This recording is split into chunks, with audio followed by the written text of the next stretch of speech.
guys. Ito yung nagkakarga ako. Ganito yung pagkakarga ng LPG dito guys. O di ba? May metro yan, parang nagkakarga ng sa gasolinahan. May metro yan kung ilang litro ang kinakarga mo. Yan ang yan, tingnan mo yung gas, tubig yan guys. Yung LPG parang tubig, liquid yun, bumula-bula. Para siyang para siyang liquid siya. Para lang siyang tubig, pero paglabas malamig siya, umaapoy. Yan, ganyan kalaki yung gasol nila guys. Kung sa Pilipinas pa yung gasol, LPG gas, may gauge yan siya kung ilan ang capacity niya, ilan limit niya, ilang percent. Kargahan lang natin ng 85%. Hindi pwedeng 100% kasi liquid siya. Kailangan may espesyal na para sa hangin. Tubig siya, tapos may espesyal para sa hangin. Kaya ang ikakarga mo lang 80%, yung 20% hangin. Yan ang truck ko. Maliit lang yung truck ko guys.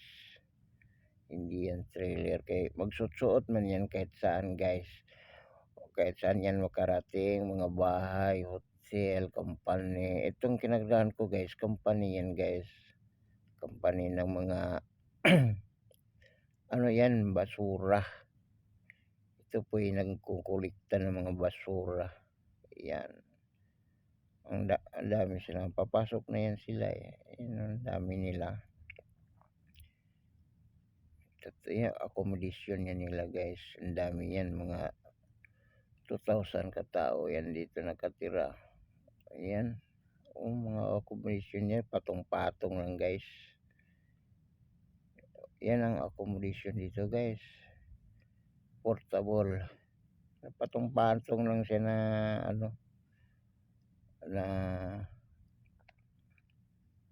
ang tawag niyan sa pier, parang nasa pier ba na nakapatong-patong mga container van. Ganyan yung mga accommodation. Ito, lalabas na tayo guys. May kahoy din dito guys.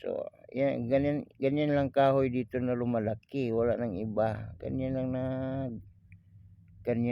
lang, walang ibang kahoy na lumalaki. Yan lang ang isang klase na sumasabay sa init, nabubuhay siya sa init. Yan na guys. Diba, maraming kahoy niya, nakahilera yan sa accommodation guys. Ganito lang dito.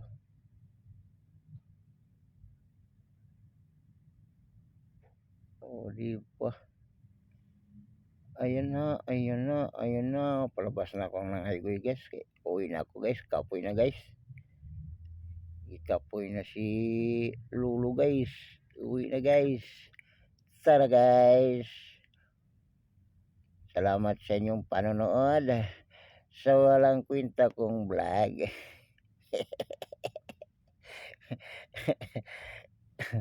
Thank you.